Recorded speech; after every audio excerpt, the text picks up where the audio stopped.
Olá, bem-vindos a mais um podcast SKF. Eu sou Zucoloto. Obrigado por você ter clicado, porque eu tenho certeza que este tema é do nosso interesse. Você que já conhece o nosso canal de podcast, você poderá escolher outros temas que têm a ver também com trabalho em equipe, gestão de empresa, enfim, tem muitos temas aqui bastante interessantes para você agregar conhecimento para o seu dia a dia. Você que é líder, você que está se preparando aí para assumir um cargo de liderança, são temas relevantes e significativos para você se atualizar. Hoje nós vamos falar com uma convidada muito especial, a doutora Graciela Marques. Ela é médica coordenadora de saúde ocupacional e qualidade de vida na SKF. A Organização Mundial de Saúde afirma que a obesidade é um dos mais graves problemas de saúde. É isso mesmo. Para você ter uma ideia, eles afirmam que em 2025 a estimativa é que teremos 2,3 bilhões de adultos ao redor do mundo, é claro, acima do peso ideal. No Brasil, esta doença, que já é considerada crônica, ela aumentou quase que 70% nos últimos 13 anos. Quem nesta pandemia não ganhou alguns quilinhos? Raras pessoas. Por isso que nós separamos este tempo para falar com você exatamente sobre a qualidade daquilo que comemos e também dos nossos hábitos, das nossas decisões. Eu quero falar sobre este assunto incrível e já dar boas-vindas à nossa convidada de hoje.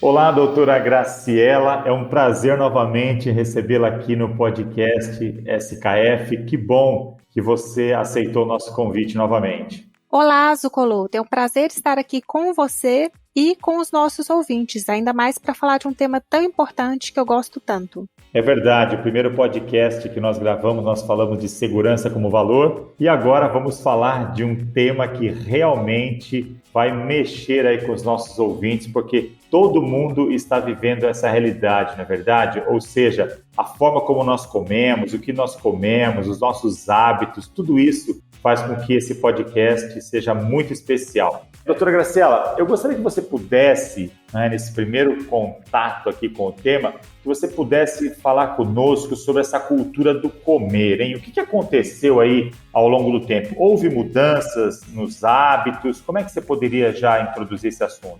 Bom, Zucoloto, o que aconteceu ao longo do tempo? As pessoas ficaram muito ocupadas, pararam de cozinhar, começaram a comprar comida pronta e também a consumir bastante fast food. Esses fast foods também aumentaram o tamanho da porção ao longo das décadas. E para completar, a gente tem as distrações digitais, que hoje em dia ninguém senta para apreciar uma refeição com calma. Então, na verdade, esse conjunto todo forma uma tempestade perfeita para aparecer a obesidade, as doenças crônicas não transmissíveis, que é pressão alta, colesterol, triglicérides alterados, esse tipo de coisa. Entendo. Então, a questão toda, que você está trazendo para nós aqui como primeira reflexão é que ao longo das últimas décadas, tudo aquilo que girava em torno de uma mesa, me parece que agora nós saímos da mesa e estamos ocupando outros espaços, outras coisas que temos feito no dia a dia têm atrapalhado uma boa alimentação, é isso? Isso, exatamente. O ato de comer a refeição não é mais o protagonista. A gente sempre está se alimentando e fazendo outra coisa ao mesmo tempo. Ou seja, nós estamos realmente na era da hiperatividade, hiperinformação e essa conectividade também parece que está deixando as pessoas um pouco desconectadas do ato de se alimentar. Exatamente. Doutora Graciela, com a sua larga experiência, eu gostaria que você pudesse falar como comer melhor. É possível decidir, em meio a tantos apelos que você mesmo citou aqui, esses apelos midiáticos, fast foods, esparramados pela cidade? É possível a gente comer melhor. Claro que cada abordagem nutricional tem um objetivo específico, mas como regra geral, para comer melhor é só comer comida de verdade. Comida de verdade é o que está no mercado, o que está na feira. Você não vai comprar um pacotinho de morango e vai estar lá as informações nutricionais. A comida de verdade, ela é um ingrediente, ela não é o prato pronto. Por exemplo, eu compro a batata para fazer frita, assada, não é a batata pré-frita no pacote, que é só jogar lá no óleo. A comida de verdade, ela não dura muito tempo. Você já reparou que o pãozinho da padaria sempre estraga antes do pão de forma do supermercado?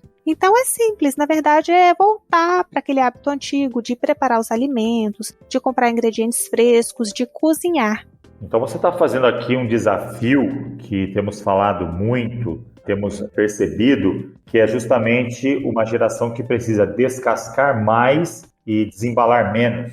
Exatamente, descascar mais, desembalar menos e se envolver no preparo dos alimentos. E é interessante que nesse tempo aqui de isolamento social, de pandemia, parece que as pessoas estão mais sensíveis e buscando mais, né, essa habilidade de cozinhar. Filhos que não gostavam, parece que agora começam aí a se despontar. Parece que há até um clima interessante dentro de casa para isso, né? Isso, exatamente. Com os restaurantes fechados, com as restrições de horário, as pessoas têm tentado preparar os alimentos em casa e tem envolvido a família toda. Esse movimento realmente tem acontecido na pandemia e a gente torce para ficar quando a pandemia for embora. Eu acredito que sim, né? Tudo que é hábito, tudo que as pessoas vão sentindo prazer, esperamos também que não seja apenas um momento. Você havia citado aí no seu primeiro comentário de sentar-se à mesa ao redor do alimento. Qual a importância desse momento, assim, até mesmo para o corpo, para a mente? Como que isso é processado dentro da pessoa? Como que isso contribui? Zucoloto, isso é fantástico e traz vários benefícios. Tem até uma variação do mindfulness, que é fazer as coisas com atenção plena, que é o mindful eating, que é se alimentar com atenção plena. Por que isso é importante? Primeiro ponto, a gente tem que idealmente comer devagar, estar consciente do alimento, ser grato pelo alimento que está na mesa, sentir a textura, o sabor, a cor. Inclusive, para estando presente nessa refeição, avaliar: estou com fome? Será que é uma fome emocional? Estou satisfeito? E, inclusive, fazer a refeição de uma maneira mais lenta para dar tempo do hormônio da saciedade ser ativado e avisar ao seu cérebro que você pode parar de comer. Olha, eu vou abrir aqui meu coração com você, doutora, e dizer assim que nos últimos 3 meses eu tomei uma decisão em casa. Quando eu vou para o almoço, que eu saio do escritório, e vou para casa, na verdade, um home office também, eu não estou levando o celular para a mesa. Eu deixo ele longe, aonde eu possa realmente estar vivenciando aquele momento. E é muito difícil isso, né? Porque a conectividade, principalmente móvel, celular, nos chama a atenção, né? Nos atrai para isso, né? Hoje em dia, as pessoas se sentam no restaurante, quando não tinha pandemia, né? Se sentavam no restaurante e cada uma mexia no seu celular, nem aproveitava o momento do encontro para conversar, para realmente justificar aquele encontro. Se você para pensar, o celular distrai muito, a televisão, o computador, tem muita gente que faz a refeição enquanto troca um e-mail ou outro. Isso tudo é muito ruim para a gente, porque além de não ficar atento no que a gente está consumindo, a gente não tem a consciência de que está satisfeito ou não, de que está saciado ou não. E, inclusive, tendemos a comer mais rápido. Olha que interessante, eu nunca tinha parado para pensar que o fato de nós estarmos desconectados com aquele momento presente pode nos levar a um mau hábito alimentar e até comendo além disso. Interessante. E o que é importante também nessa questão de você estar presente no momento, estar com você mesmo? Conseguir diferenciar a fome emocional da fome realmente física. Quando você senta para comer, é sempre importante se perguntar: eu tô com fome mesmo? Porque se eu tiver com fome, eu vou comer salada, vou comer arroz, vou comer feijão, vou comer carne. Agora, se eu não estiver com uma fome de fato, eu vou estar com vontade de comer um hambúrguer, uma batata frita e até mesmo um doce. Quando a gente está chateado, o nosso cérebro ele tem mecanismos muito primitivos de recompensa. E a memória afetiva que a gente tem do alimento doce, do alimento com muita gordura, faz com que a gente busque esses alimentos. Então, até nisso, é importante você estar presente no momento da refeição e realmente conectado com você mesmo e com o alimento que você está consumindo. Inclusive, né, não apenas se desconectar, mas se conectar com as pessoas que estão ali ao seu redor, porque isso pode gerar um ambiente mais feliz, um ambiente alegre E eu gravei recentemente um podcast que deve estar aí nas mãos aí dos nossos ouvintes, que é justamente falando que a felicidade, né, o que ela pode gerar no dia a dia das pessoas. E estar comendo com pessoas que amamos, com pessoas que estão ao nosso lado, estando realmente interagindo com elas, isso é fantástico no momento da alimentação, né? Isso é maravilhoso. E às vezes, o único momento que os pais vão ter para conversar com os filhos é na hora da refeição. E esse momento, ultimamente, tem se perdido através de um celular, de uma televisão. E podemos também até citar, né, os profissionais que estão neste momento, né, ou acabaram de sair do restaurante da empresa, aquele momento ali com os colegas, essa sociabilidade também gera aí, mesmo que um pouco distantes, mas é importante o respeito de um olhar para o outro, pelo menos acenar, estar consciente do que está acontecendo ao seu redor, né? Faz toda a diferença. Mas eu confesso para você, doutora Graciela, e você há de convir, não é fácil mudar um hábito onde há um apelo muito grande para as imagens, para os cliques, para as piadinhas, enfim. Nós não estamos aqui sendo radicais, nós estamos aqui sugerindo novos hábitos, não é? Começa devagar, escolhe uma refeição para você estar mais calmo, mais tranquilo, mais focado. Você vai ver que devagarzinho você vai perceber o tanto que aquilo é bacana para você e vai estender esse hábito naturalmente. Um dos podcasts que nós temos aqui, eu conversei com o Claudinei Hash e nós falamos sobre longevidade. Eu gostaria que você pudesse explorar o que a boa alimentação tem a ver com esse tema. A boa alimentação pode fazer coisas fantásticas pela longevidade. Os estudos mostram que aquelas pessoas que fazem uma alimentação mais equilibrada, mais balanceada, sem excesso de caloria, elas tendem a viver mais e a viver com mais qualidade. Um ponto que tem sido muito citado hoje é a questão do jejum intermitente. E o jejum intermitente ativa mecanismos nas nossas células que facilitam essa renovação celular, que facilitam os mecanismos de proteção, de defesa, de oxidação, permitindo que a gente viva mais e viva melhor também. Quando você falou de jejum intermitente, eu lembrei de algumas pessoas assim que eu conheço, que elas vão na internet e fazem ali uma busca, né, e começam a entrar, às vezes até nesses processos de jejum da lua, jejum da cebola, sei lá, tem tantos nomes. Eu queria que você pudesse ajudar os ouvintes a entender um pouquinho, eu sei que você também tem uma especialização nessa área alimentar, que você pudesse falar o que é esse jejum intermitente para que os ouvintes não fiquem assim, achando que isso é uma receita que você busca em qualquer vídeo de 2, 3 minutos.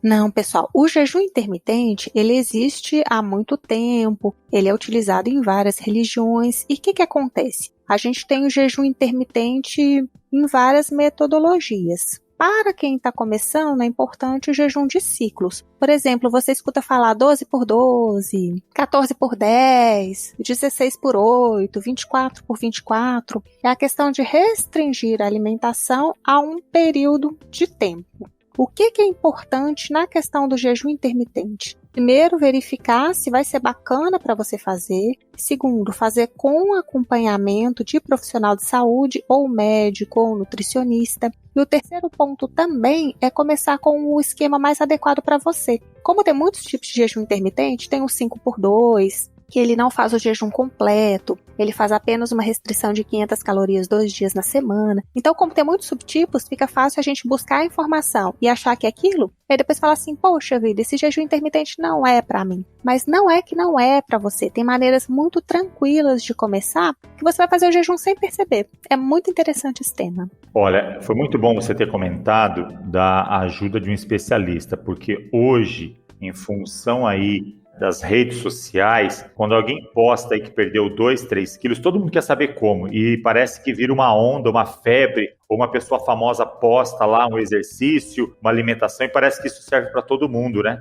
Exatamente, Zucoloto. O jejum, ele é muito interessante, mas cada pessoa tem a sua particularidade, então tem que ser adaptado para a rotina da pessoa, para os hábitos alimentares. Se eu estou há 40 anos comendo de 3 em 3 horas, açúcar, carboidrato simples, não vai ser de uma hora para a noite que eu só vou fazer uma refeição por dia sem carboidrato. Então tudo tem que ser muito dosado, tem que ser muito personalizado para você ter os benefícios completos do jejum.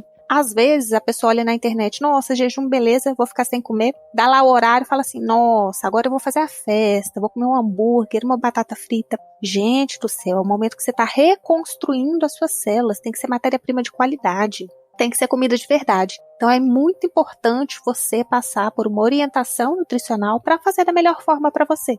Eu estava lembrando, né, de colegas que na adolescência ou quando jovens praticava um jejum e depois do jejum ia para uma pizzaria, né, para compensar os dias. Pois é, ai, Zucoloto, misericórdia, não é uma boa ideia, viu? Porque aquele momento que você está ali para suas células ávidas por nutrientes, você tem que oferecer matéria-prima de qualidade, tem que ser comida de verdade.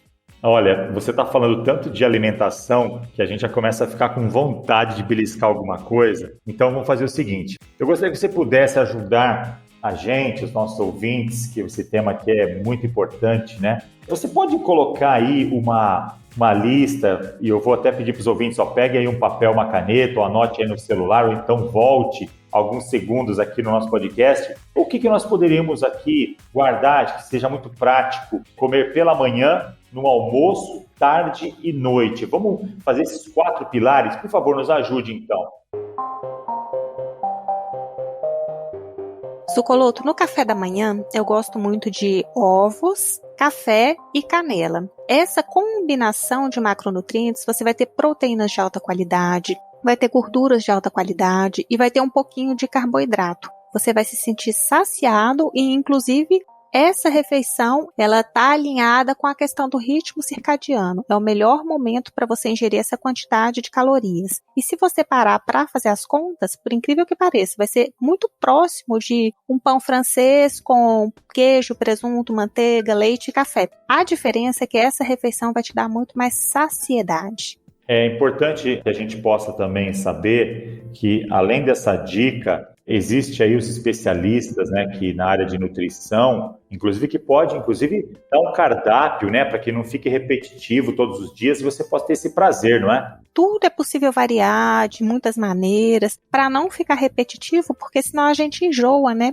E tem muitas opções dentro desse cenário. Bom, ok, passamos pelo café da manhã, você deu algumas dicas e aqueles que estiverem interessados vão procurar um profissional. Chegamos no nosso, entre o café da manhã e o almoço, podemos ali ter alguma coisa para não chegar com aquela força total para o almoço? Esse é um paradigma, porque na verdade as pessoas acham que precisam comer de 3 em 3 horas, só que elas de fato não necessitam. O que elas precisam é estar atentas ao próprio organismo e comer quando realmente tiverem fome. Se você fizer um bom café da manhã com proteína, com gordura boa, com um pouquinho de carboidrato, não vai ter fome no meio da manhã. Mas, supondo que você fez alguma atividade mais pesada e ainda assim ficou com fome, aí você pode recorrer a uma fruta com farelo de aveia. O farelo de aveia, ele é muito bacana porque ele tem uma coisa que se chama beta-glucanas, que impede a absorção de açúcar, baixa colesterol, esse tipo de coisa. Mas as aveias têm diferença entre si. O farelo é diferente do floco fino, que é diferente do floco grosso, que é diferente da farinha. De tudo isso, o mais importante é que o farelo é que a aveia é boa. Então sempre pode agregar nesses lanchinhos intermediários caso tenha fome. E o almoço, o que você indica aí para quem, inclusive pode ser que esteja perto do horário do almoço, o que você aconselha para ter essa alimentação saudável?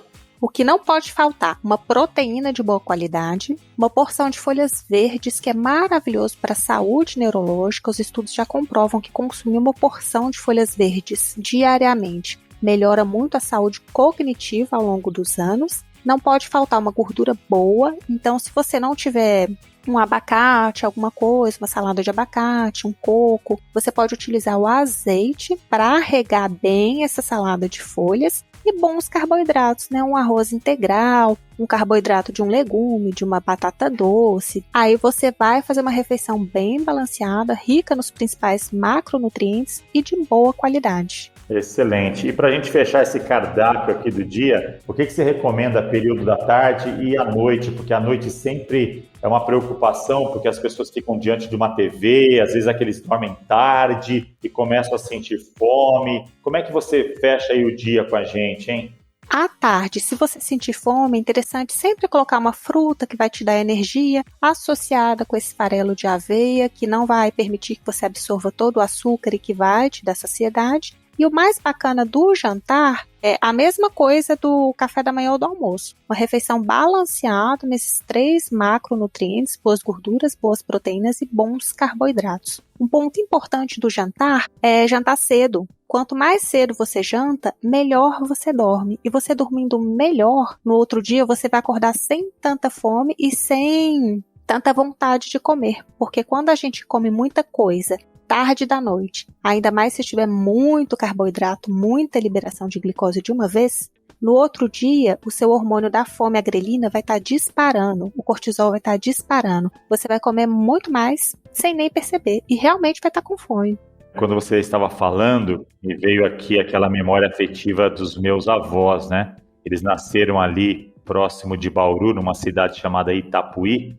Interessante, eles dormiam muito cedo, acordavam praticamente pela madrugada, por volta das 5h30, 6 horas no máximo, e também jantavam muito cedo, né? Parece que a gente precisa ter força de vontade mesmo, né? De voltar a alguns hábitos, não é? É porque hoje em dia a gente vive tudo 24 horas, tudo conectado, tudo para ontem e praticamente não tem horário para mais nada. Estes hábitos antigos eram responsáveis pela longevidade dos nossos antepassados. Acordar cedinho, comer só comida de verdade. Naquela época as pessoas plantavam a própria comida, tinham mais acesso a ingredientes frescos e principalmente fazer uma última refeição, jantar mais cedo, por volta das 18, 19 horas, que você vai conseguir dormir mais cedo e vai dormir melhor. E no outro dia vai acordar mais disposto e sentindo menos fome ao longo do dia. Esse papo aqui ele é tão interessante que nós teríamos que ter um segundo podcast para a gente aprofundar um pouco mais, mas eu gostaria que você pudesse deixar com os nossos ouvintes o que nunca deveríamos ter consumido. Nossa, essa é uma pergunta dificílima. Na verdade, o que a gente nunca devia ter consumido é exatamente o açúcar adicionado nos alimentos. Tudo que a gente puder consumir de forma natural é melhor. O açúcar adicionado nos alimentos traz uma série de processos inflamatórios, facilita ter gordura no fígado e aí a ter eventos cardiovasculares. Então, se eu pudesse deixar só uma mensagem, principalmente açúcar adicionado. Cuidado com aqueles sucos prontos, pessoal. Ele não tem só suco, não. Porque ali, muitas vezes, está escrito, né, 100% ou tantos por cento de frutas, mas o que é adicionado ali de açúcares é muito alto, né, o índice. É muito açúcar. Eu costumo brincar com os meus pacientes. O que você prefere? Um bombom ou um copo de suco de pozinho? E eles preferem suco de pozinho. Só que, na verdade, se você comer o bombom, por incrível que pareça, você está no lucro em relação à quantidade de açúcar, porque tem muito açúcar nesses sucos. Bom, além da água, que a gente sabe da importância dela para a vida, eu acho que a gente poderia em algum momento conversar só sobre isso, mas o que você recomenda que nós sempre devemos consumir, ou seja, não podemos deixar de comer? Você já deu uma lista imensa, mas coisas que realmente precisam fazer parte dessa dieta ou dessa alimentação. O que você diz? Olha, isso aqui é fundamental para a vida. Zucoloto e ouvintes, fundamental para a vida é comer comida de verdade. Para de comprar tudo pronto, tudo que é só pôr no micro-ondas. Vá no hortifruti, escolha os alimentos, gaste um tempo preparando e envolva toda a família. Se a gente não gasta na feira, a gente acaba gastando na farmácia. Então pensem com muito carinho nessa questão praticidade versus saúde. Gostei muito, doutora Graciela, novamente desse bate-papo. Tenho certeza que os ouvintes vão ficar com gosto de quero mais. E principalmente essa frase que eu não vou esquecer: quem gasta pouco na feira, gasta mais na farmácia. Doutora, muito obrigado pelo seu carinho, a sua atenção, por ter dividido aqui o seu conhecimento conosco. Imagina, é sempre um prazer estar com vocês. Um grande abraço, sucesso na sua carreira e obrigado por você cuidar tão bem, não apenas dos profissionais da SKF, mas também dos seus pacientes. Muito obrigada, amém. Tchau, tchau.